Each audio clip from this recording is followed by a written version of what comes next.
کیسے ممکن ہے کہ ہم اپنے رب کی طرف بلانا بھول جائیں؟ کیسے ہو سکتا ہے کہ ہم اپنے رب کی طرف بلانا چھوڑ دیں؟ یہ تو ممکن نہیں، یہ تو ہمارے بس کی بات نہیں۔ بنا دیا جائے، ہمیں جلا کر خاکستر کر دیا جائے اور اس خاک کو، اس راکھ کو سمندروں اور پانیوں میں بہا دیا جائے، تب بھی ہمارے ذرے ذرے سے اللہ اور اس کے رسول کی محبت کی آوازیں بلند ہوں گی۔ ایک ہی صورت تھی، اور وہ صورت وہی تھی جس کا میں نے ذکر کیا کہ منادی للایمان کے اوپر ایمان لایا جائے۔ اللہ تعالیٰ نے انسانیت کو بچانے کے جو سامان پیدا فرمائے ہیں انہیں قبول کیا جائے، اپنے رب کی طرف ہم واپس لوٹ آئیں، اس کے سوا اب بچنے کی کوئی صورت نہیں۔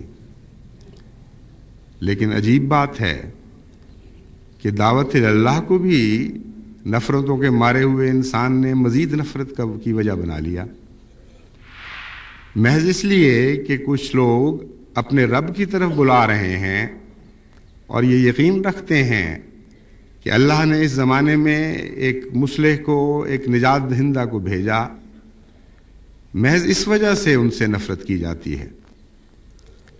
چنانچہ قرآن کریم اس کا ذکر کرتے ہوئے فرماتا ہے وَمَا نَقَمُوا مِنْهُمْ إِلَّا أَن يُؤْمِنُوا بِاللَّهِ الْعَزِيزِ الْحَمِيدِ الَّذِي لَهُ مُلْكُ السَّمَاوَاتِ وَالْأَرْضِ وَاللَّهُ عَلَىٰ كُلِّ شَيْءٍ شَهِيدٌ۔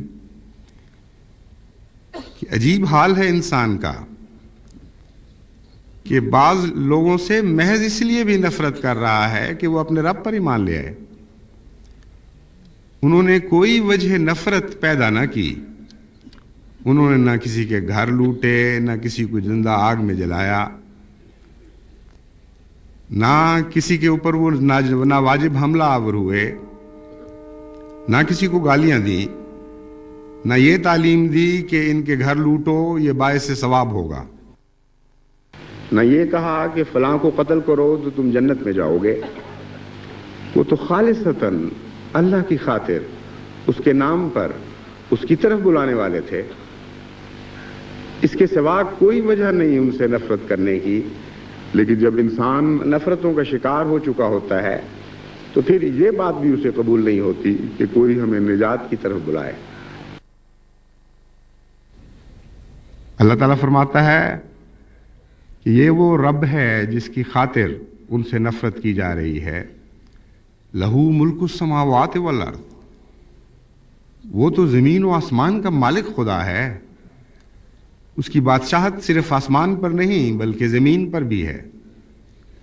اس لیے کیسے ممکن ہے کہ اس خدا کے بندوں سے نفرت کر کے انہیں کوئی قوم ہلاک کر سکے؟ بس آج دنیا میں جتنی بھی نفرتیں ہیں ان کے خلاف امن کی کوئی ضمانت نہیں۔ ہاں ایک نفرت ہے جس کے خلاف امن کی ضمانت ہے، جس کے متعلق حتمی طور پر قرآن کریم بیان فرماتا ہے کہ ان لوگوں کو کوئی نقصان نہیں پہنچے گا، اور وہ نفرت ہے جو محض اللہ کی خاطر بعض قومیں قبول کیا کرتی ہیں۔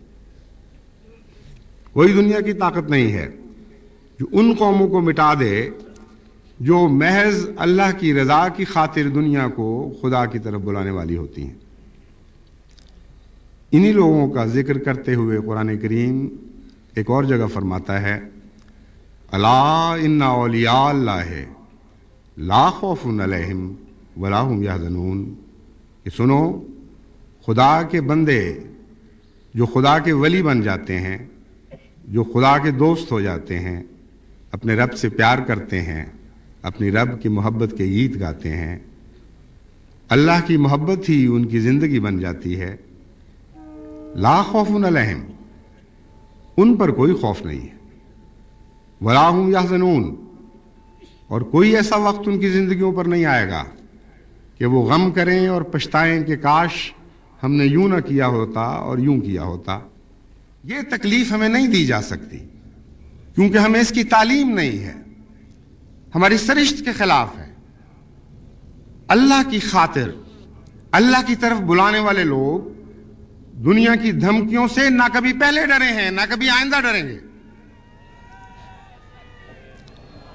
دیکھو ہمارے آقا و مولا حضرت محمد مصطفیٰ صلی اللہ علیہ وآلہ وسلم نے ہمیشہ کے لیے یہ راستے طے کر کے معین فرما دیے.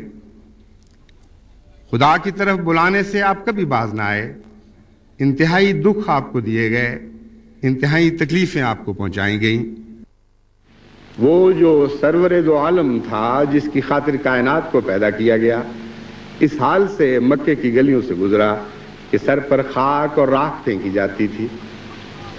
اتنے دکھ دیے ہمارے آقا و مولا حضرت محمد مصطفیٰ صلی اللہ علیہ وآلہ وسلم کو, اس قدر شدید اذیتیں پہنچائی گئیں آپ کے غلاموں اور آپ کے ماننے والوں کو کہ ان کے تصور سے بھی آج رونگٹے کھڑے ہو جاتے ہیں. یقین نہیں آتا کہ انسان کی ہمت اتنی بلند بھی ہو سکتی ہے, صبر اور حوصلے کے پیمانے اتنے بڑے ہو سکتے ہیں کہ یہ ساری چیزیں خدا کی خاطر کوئی برداشت کرتا چلا جائے. لیکن ان سب باتوں کے باوجود ہمارے آقا و مولا حضرت محمد مصطفیٰ صلی اللہ علیہ وآلہ وسلم دعوت اللہ سے باز نہیں آئے.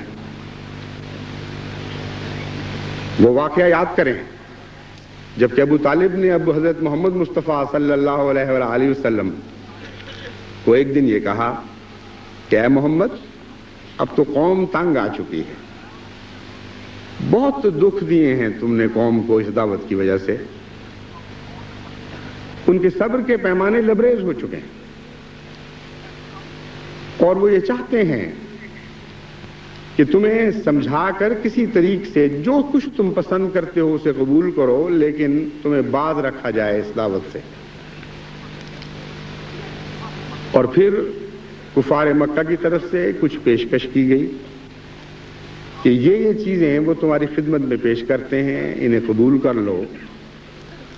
اگر تم بادشاہت چاہتے ہو تو سارے عرب کی بادشاہت کی باغ ڈور تمہارے ہاتھوں میں دی جائے گی. اگر تم مال دولت کی تمنا رکھتے ہو تو سارے عرب کی دولتیں سمیٹ کر تمہارے قدموں پر نچھاور کر دی جائیں. اگر تم حسین عورتوں کی خواہش رکھتے ہو تو سارے عرب میں سے حسین ترین عورتیں تمہارے حرم میں داخل کر دی جائیں گی. صرف ایک شرط ہے کہ دعوت اللہ سے باز آ جاؤ. جانتے ہیں ہمارے آقا و مولا سرور دو عالم حضرت محمد مصطفیٰ صلی اللہ علیہ وآلہ وسلم نے کیا جواب دیا؟ آپ نے فرمایا, اے چچا, معلوم ہوتا ہے کہ آپ تھک گئے ہیں, آپ میں مزید سکت نہیں رہی میرے ساتھ دینے کی, لیکن میں ایک غلط فہمی دور کر دیتا ہوں. اگر آپ کو یہ خیال ہو کہ آپ کی حفاظت کی وجہ سے میں دعوت اللہ کر رہا ہوں, اگر آپ کو یہ خیال ہو کہ آپ کے منہ کی خاطر عرب مجھ سے رکے ہوئے ہیں, تو آج اپنی حفاظت واپس لے لیجئے. مجھے کوڑی کی بھی اس حفاظت کی پرواہ نہیں, میں خدا کا ہوں اور خدا کی حفاظت میں رہوں گا.